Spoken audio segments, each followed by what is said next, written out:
I just saw Ant-Man The Wasp Quantumania, a movie that has a lot of people upset, and just off of that, I didn't know if I would like it or not. Because both Thor Love and Thunder and Black Panther Wakanda Forever had a lot of people calling it bad. But while I agree on Thor Love and Thunder not being a good movie, I thought Wakanda Forever was, to me, probably one of the best MC movies I've ever seen. I loved it that much, yet a lot of people really disliked it.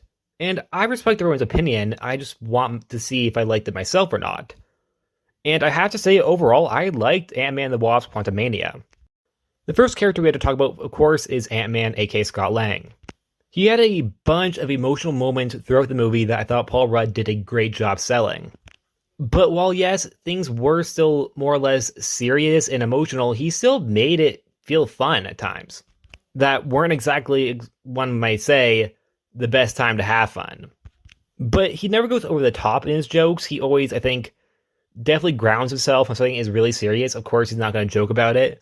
And I think it makes the character feel more realistic in that manner, rather than how Thor was in Thor Love and Thunder, just making jokes about cannibalism and eating children.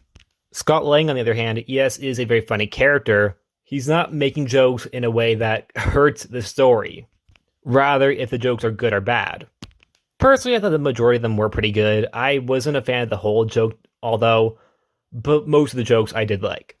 I also like seeing what he's done between the whole, saving the world. And I also like the fact that he was trying to be a better dad.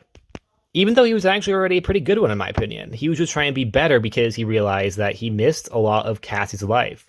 Which was actually really sad. And on that note, the character I want to talk about next is Cassie Lang, aka Stinger. Although they never call her Stinger in the actual movie. In the comics, she's gone by two names, Stinger and Stature. But it's pretty obvious this version of the character is most likely Stinger. However, she doesn't have her wings, so maybe she is Stature. I'm not sure.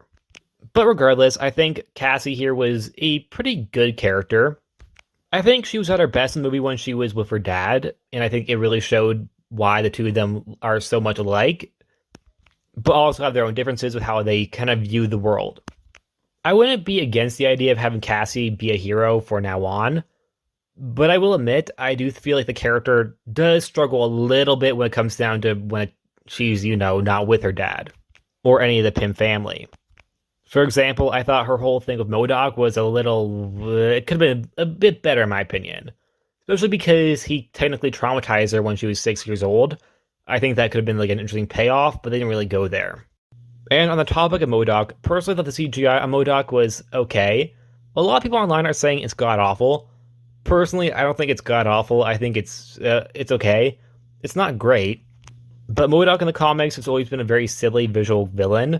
So, of course, he's still going to look silly in live action. And unlike the comics, there's actually a reason why he looks the way he does.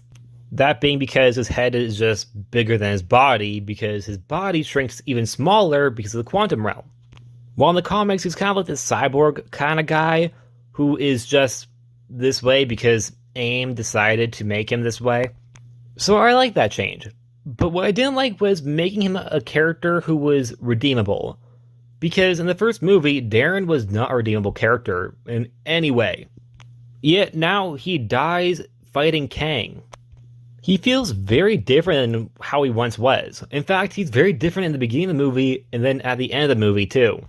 I actually kind of liked M.O.D.O.K at the beginning of the movie with how he's like this bounty hunter in the quantum realm. But then he kind of just became a character who didn't really do anything in the second half until just being killed off for whatever reason. And that whatever reason being that he is somehow now a good person. But you know what? That doesn't matter. Because of one thing. Maybe he's not a great villain, but you know who is a great villain? Kang. Kang was an amazing villain.